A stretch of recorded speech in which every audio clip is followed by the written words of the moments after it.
Back in 1980, a mountain collapsed sideways, triggered a blast moving faster than a jetliner. And this sudden event released more energy than anyone predicted. Without a single drop of lava. What happened that morning with Mount St. Helens forced scientists to completely rewrite volcanic danger. The mountain comes apart. At 8:32 a.m. on May 18th, back in 1980, Mount St. Helens didn't blow upward as the textbook diagrams showed. A magnitude 5.1 earthquake hit, and the entire north flank just gave way. We're talking about 2.5 cubic miles of rock and ice, the largest landslide ever recorded in modern history, accelerating downslope at highway speeds. Picture this, you're watching a mountain, and suddenly one entire side is just sliding away from the summit, not crumbling, not slowly failing, sliding. The mass plowed through forests, buried the Toutle River Valley under hundreds of feet of debris, and kept moving. No fire, no glowing rivers, just the mechanical failure of a mountain coming apart in seconds. And that's when the real danger started. As the flank peeled away, all the pressure that had been locked inside the volcano vanished almost instantly. The system had no time to adjust. It just failed. A lateral blast exploded outward through the opening, traveling faster than a commercial jet and flattening everything for nearly 19 miles. Trees weren't knocked down, they were aligned like matchsticks, all pointing away from the blast in a frozen record of pure force. Amateur radio operator Jerry Martin was stationed near Coldwater Ridge. His final transmission came through as the blast advanced. "Gentlemen, the camper and car are covered. It's going to hit me too." Seconds later, the signal ended. But here's what made this different from every disaster people had studied before. The eruption went sideways first, not up. The blast that moved horizontally.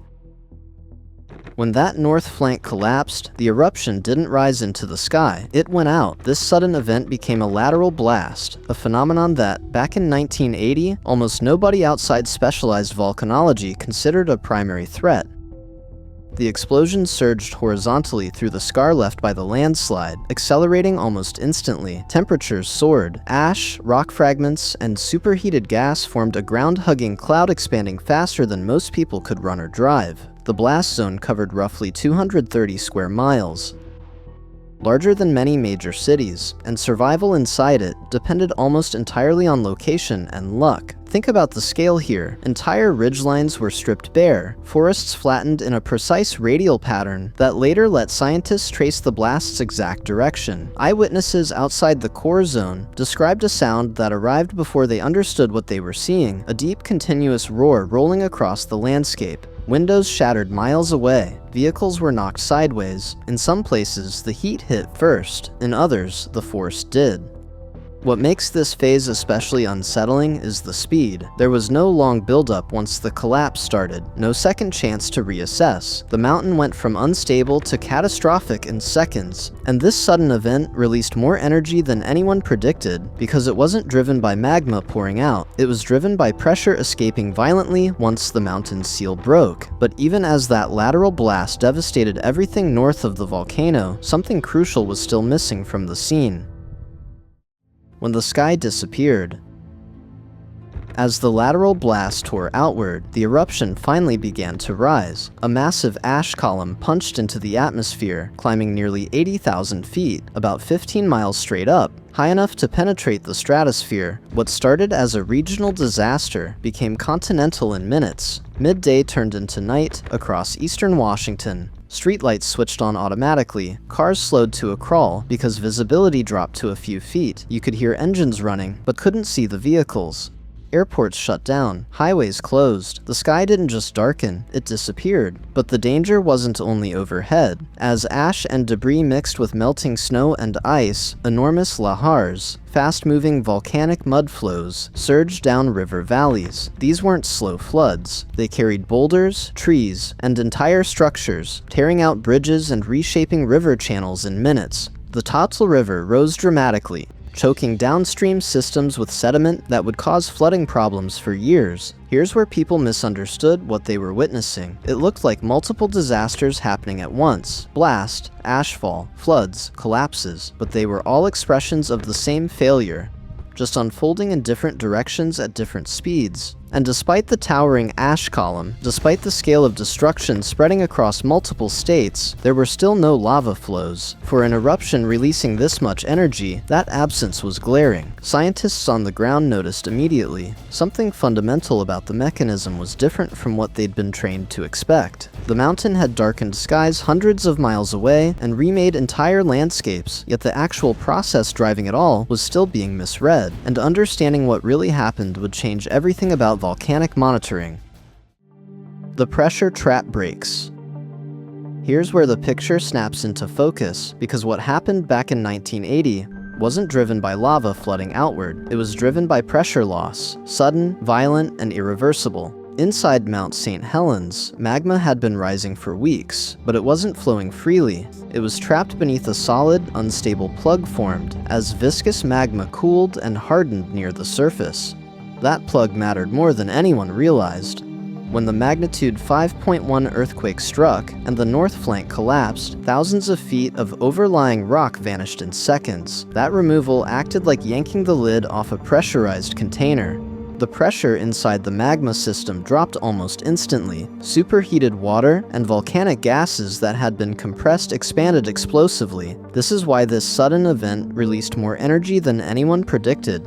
The energy wasn't coming from molten rock spilling downhill. It came from rapid decompression. Water flashed to steam. Gas expanded faster than it could escape vertically. The only available exit was sideways, through the scar left by the landslide. The result was that devastating lateral blast. Only after that pressure release did magma begin rising more freely, feeding the towering ash column. By then, the most destructive phase was already over. The mountain hadn't erupted the way people expected. It had failed structurally, then exploded as a consequence. Scientists later compared the sequence to uncorking a violently shaken bottle, except the bottle was a mountain, and the release happened all at once. This explains the missing lava flows. The eruption's power wasn't thermal, it was mechanical collapse paired with explosive gas expansion. Back in 1980, this realization forced a complete rethinking of volcanic danger. The most violent moment wasn't marked by glowing lava or dramatic fountains. It was marked by silence breaking into force. And once scientists understood that, the implications reached far beyond a single volcano.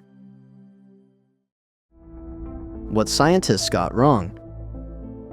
By the time the eruption sequence stabilized, the scale of loss was undeniable. 57 people were killed, entire logging camps were erased, hundreds of homes, bridges, and roads were destroyed. Damage estimates reached billions of dollars. But what unsettled researchers most was how wrong their expectations had been. Mount St. Helens had shown clear warning signs in the weeks leading up to May 18th: earthquakes, ground deformation, and a growing bulge on the north flank. Those signals were all documented, but they were interpreted through an outdated mental model of eruption behavior. Hazards were anticipated downslope. Almost nobody treated a sideways blast as the primary threat. When President Jimmy Carter flew over the devastation, he summed it up. It looked more desolate than a moonscape.